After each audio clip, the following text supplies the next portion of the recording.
Welcome to Askew. I'm Phil Taggart. This edition of Askew features the art literary journal Art Life Limited Editions. In 1981, Joe Cardella started a monthly periodically to basically keep in touch and exchange ideas with his arts colleagues internationally. Art Life is a handmade journal that has never missed a deadline and is the longest continuously running artists' periodical in the world. On this edition of Askew, we're going to listen to some of the poets of Art Life and look at some of the artwork. We're also going to get Joe Cardella's take on Art Life. Art Life is a handmade book. Once a month, we have a crew of 4 or 5 people who get together on a Saturday afternoon, and we physically collate the pages, put them together after a week's preparation, and on the same day the issues are bound, and on the following day they are distributed globally to all of our subscribers, collectors, and one issue goes to every artist and poet that is in every issue. So we do that once a month, 11 times a year, and it is a handmade book, so that's something else that is rather unique about it. And that assembly is actually one of my favorite parts of the process, because it's both productive and constructive. And it's not unlike a sewing bee of former centuries, because it's a way for us to get together and socialize, and at the same time we're producing great art, distributing great writing, and reaching a lot of people, and doing a lot of good for a lot of people on 3 different continents every month.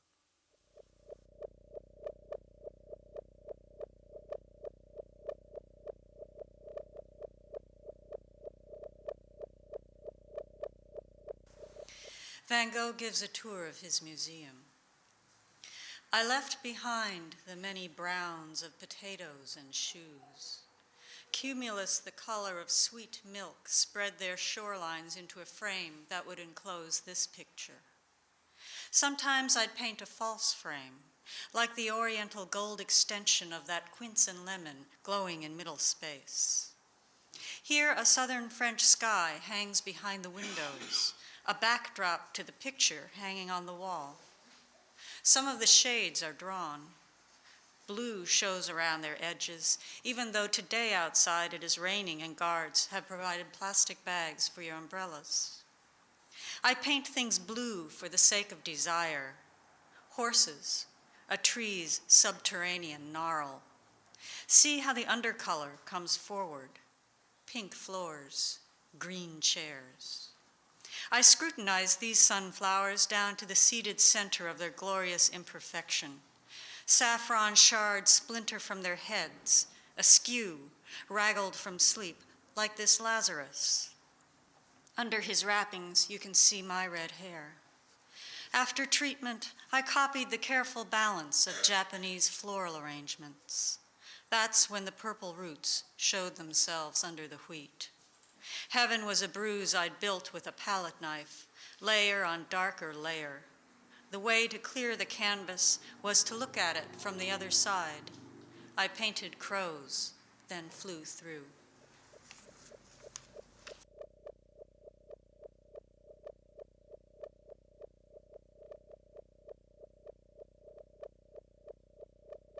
This one is called Good Morning for Laurel and Bogan.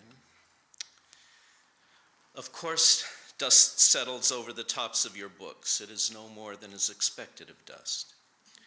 Just as when your bathrobe sweeps the air in front of the shelves and terry surrounds the opulent hips you sculpted from all those years of single extraordinary days, it is expected you will not notice dust. You will notice the perfect succession of mornings hanging in your closet. Standing before the mirror, only you can see how great is the victory of your dress, how gently the wind rocks the curtains in the window reflected over your shoulder, how lustrous are the stars shining there, just beyond daylight.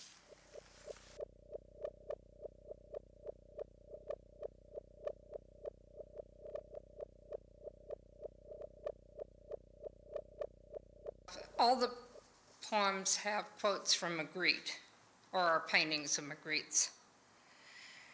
And this is a Magritte quote.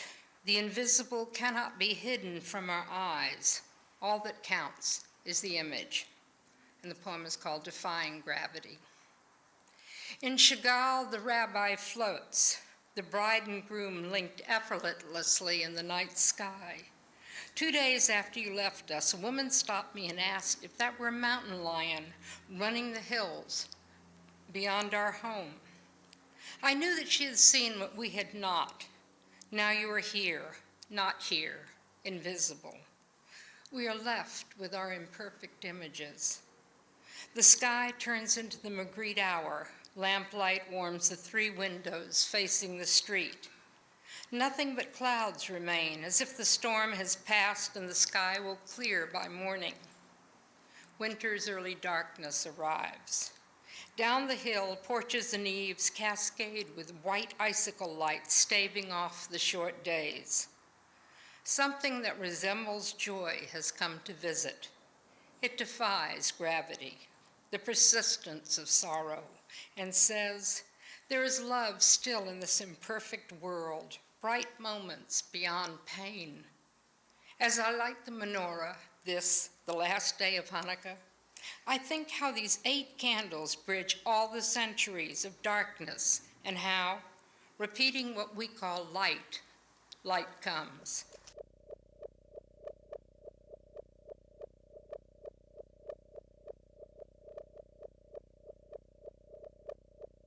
I've always preferred stream of consciousness. We've never had any themes because we want it to be what the artist is doing and thinking in the studio at that moment. And the same goes for the poets. I always like to have things that are current and fresh, things that haven't been published before, and we want to know what is going on in the global consciousness that we tap into every month.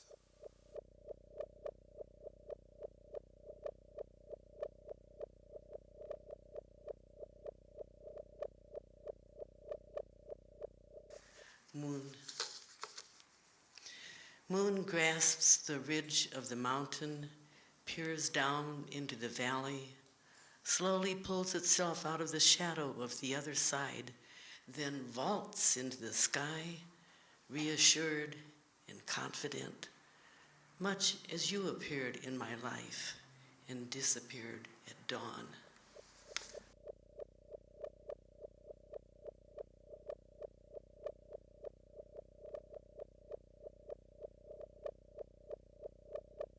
When I go on walks now, one of the favorite things I like to look at are the roots of trees. Not the leaves so much anymore, but the roots. Heart root. Now my eye stays close to the ground, selecting the low, wide girth of this ancient tree. How long it has taken to finally savor its gnarled sex, the hard curve of roots pushed up from the undergrowth past dirt and rock, stretching so far from its seated place that the ground gives way to the tree's full weight, while the bared, sinuous bark keeps nodding to earth's dark skin.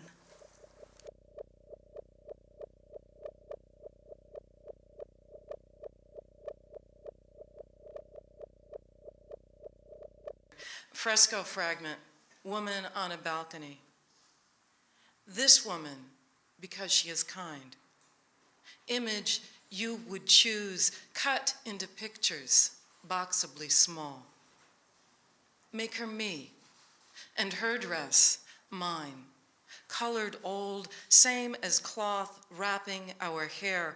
When I look at us with my bare eyes, garment folds smile their true rough, their crude brush on plaster, pretending cloth. Piece of her home, her bone, wall, public or private, deliberately torn. Is she watching your back? His shoulders rising gait, Your shirt I cannot wear for its yellow wish of meringue. Always hungry you were, you said, and your shoulders churn, eating my eyes. I am watching for your arrival. In the way we waited in the dark, you're keeping my hand as we waited for light. Smile, smile, oceans of your eyes. Make the villa's balcony, the paint-worn stoop to my house, where you left the collage of your feet, wrappings, century-old Verlaine, Valentine, sailor. Did I ever say, smile? Not fragment, quivered heart. Broken, it couldn't taste you, sharp absence, absent, absinthe. It wouldn't greet you in fragments, blue-white stripe of cup, Hindu mother, mala, mala, mala. This morning you live in the laundromat last week, stripping my name from your throat. Stiff spill of my name stains my friend, who doesn't tear at you like an ancient dusty curtain, broken plaster wall.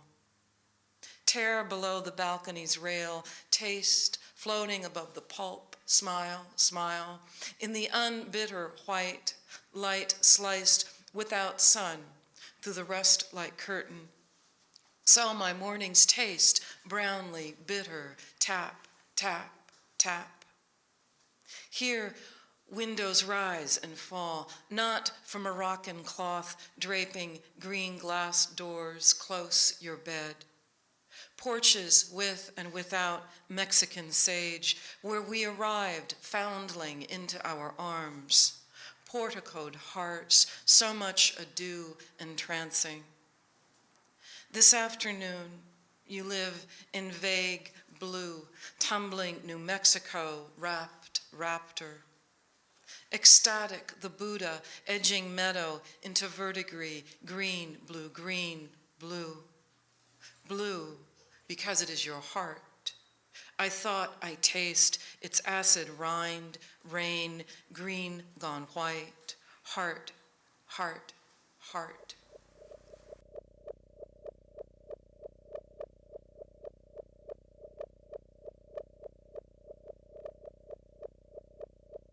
Okay, in the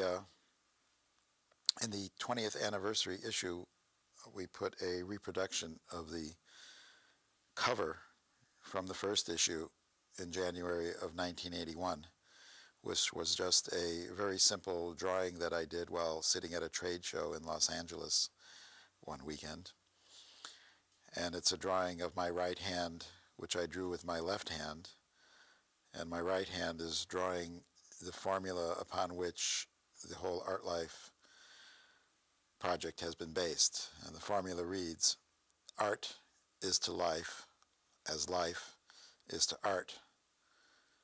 Art equals life, and life equals art.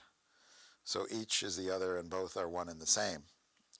And this is the concept that I put on paper in this first issue, and the one on which Art Life has been focused on and stemmed from for the last 23 years. It has become actually more of a lifestyle than a slogan. So it's something that has gone way beyond the concept of the publication.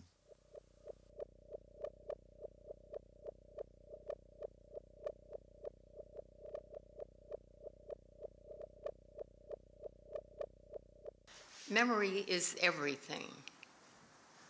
At the window, he pretends he can see the cottonwoods, knows they are leafless, it is only March. He remembers the way shadows and real suddenly became seamless, outlines swallowed, dark covered over light. Sometimes he almost believes he still sees the marigolds, the grass green as emeralds, nights so clear it seemed even the moon could scald.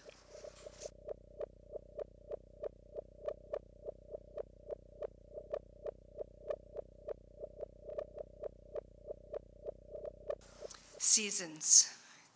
We arrive in St. Petersburg in the last warm days of September, prepared for anything, bully our way through customs with suitcases burdened with antibiotics to ferret out the parasites that swim into the small intestine from the fetid canals, then take up residence like peasants arriving at Moscow train station, belongings bound to their backs with sagging leather straps, no residence papers, as if jobs dripped from the corroded pipes in a city where even hope is in short supply, and hot water vanishes in the summer months, drowning in dust and stinking heat.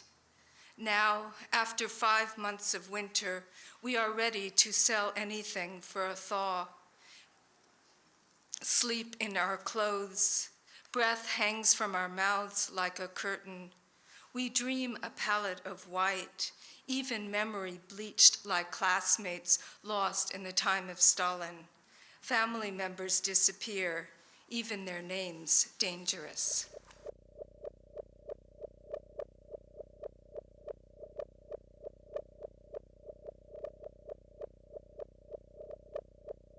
And this is called At the Pilot House Motel.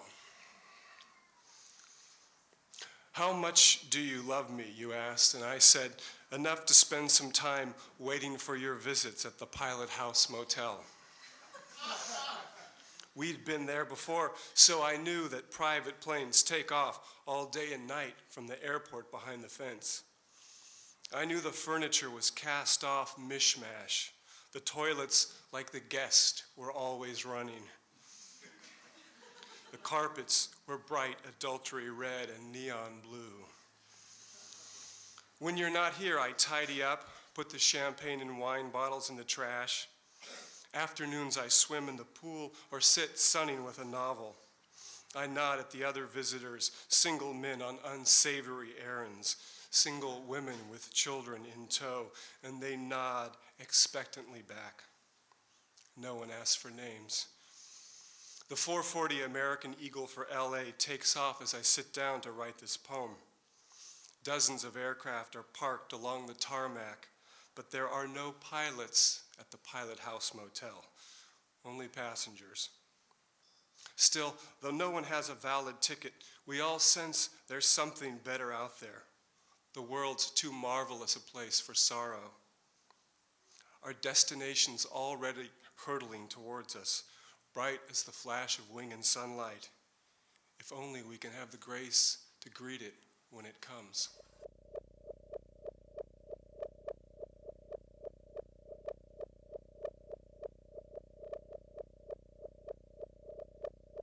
Thought on the persistence of Christmas card exchange. Old friend, the years have swept away shared memories of another day. But though we've little to discuss, though more than miles have parted us, I send my greetings, wait for yours. Then, when they reach our separate doors, we'll unseal hope for what's ahead, each reassured we're not yet dead.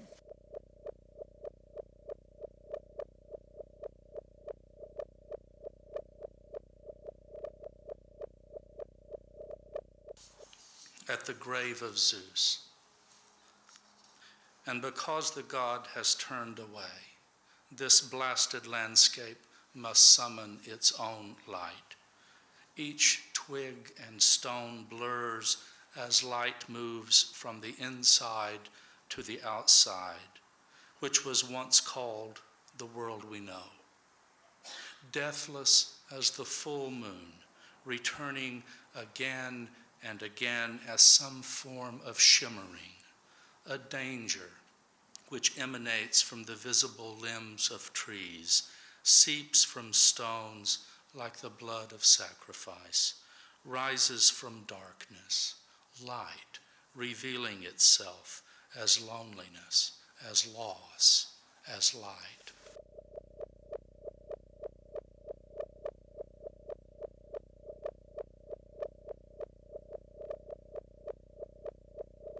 We got on a plane and flew to Prague right after the wall came down.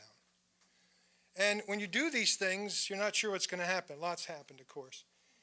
But what happened was something miraculous. We were there the first day that what's something called the King's Garden was open to the public after being closed for 40 years. See, the communists, we forget this, they were just like aristocrats, except they wore red. And they kept people from everything as well.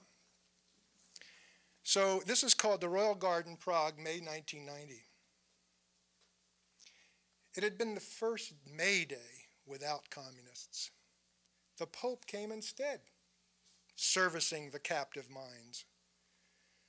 But on that Sunday morning up the hill, Hradčany Castle opened its forbidden garden to all walkers from Charles Bridge across Prague's channeled Vltava River. We bought oranges from Cuba on the rising, twisting street, beautiful now that Kafka had awakened and fled his expressionist cave. The faces didn't look at the humble flowers, but at themselves, who for the first time in 40 years could enter here with tourists and see history bloom in each other's eyes. Those eyes welled with tears, releasing anguish few kings could know. Snapping pictures seemed profane. In this garden returned to time, weeding, pruning, replanting, and recording things would start Monday. Today was a day for taking everything in, letting it touch the unguarded heart.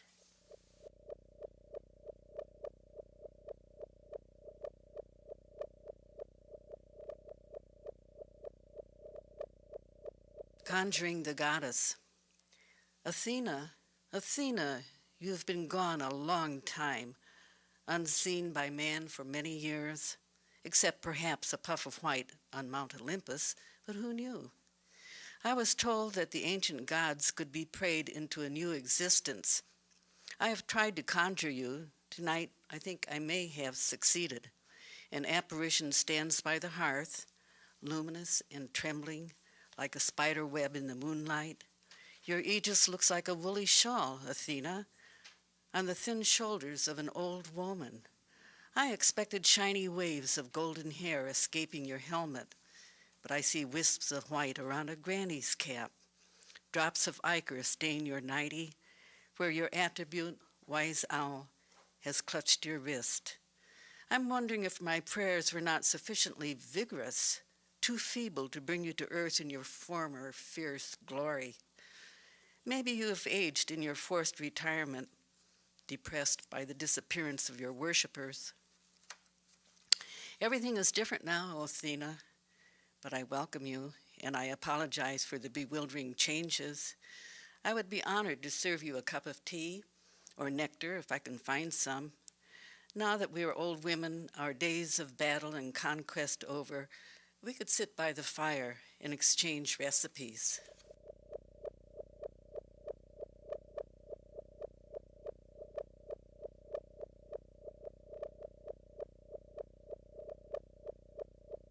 This one mentions void too, so maybe there's a theme. This is called When I Knew It Had Been Ending.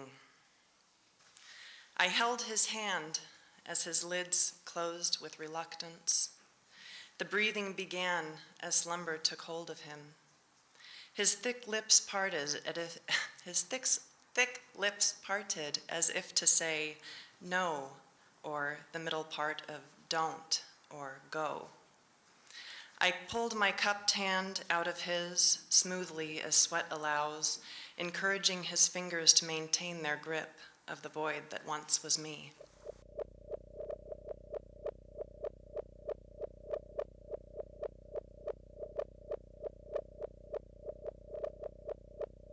When generally asked what art life is, depending upon who asks the question, I have probably a dozen different answers that I give people.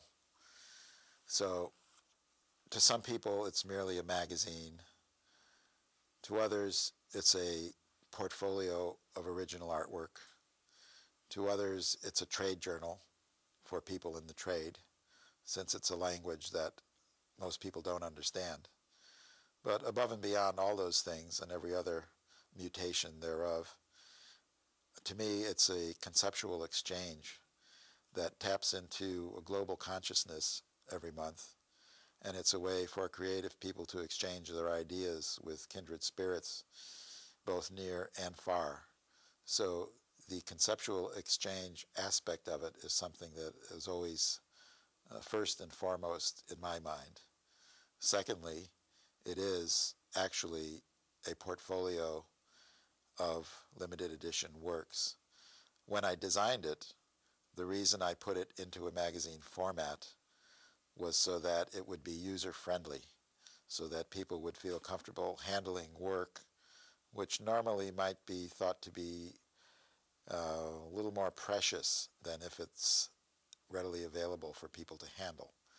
So by design, Art Life was created to be collected, it was created to be archived, it was created to be handled by people, be user-friendly, and to communicate ideas to people at great distances, which it has more than accomplished.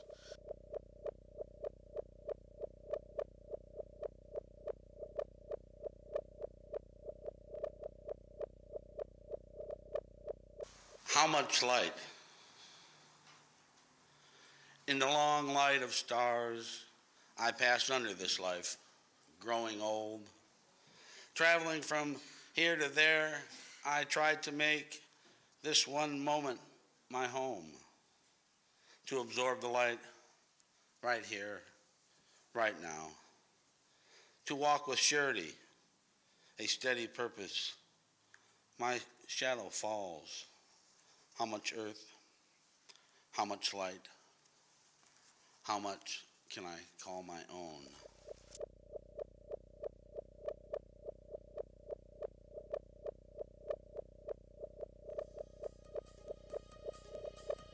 Hope you enjoyed a look and listen to the Art Life poets and artists. If you'd like more information about Art Life, you can check their website at art-life.com. See you next time on Askew.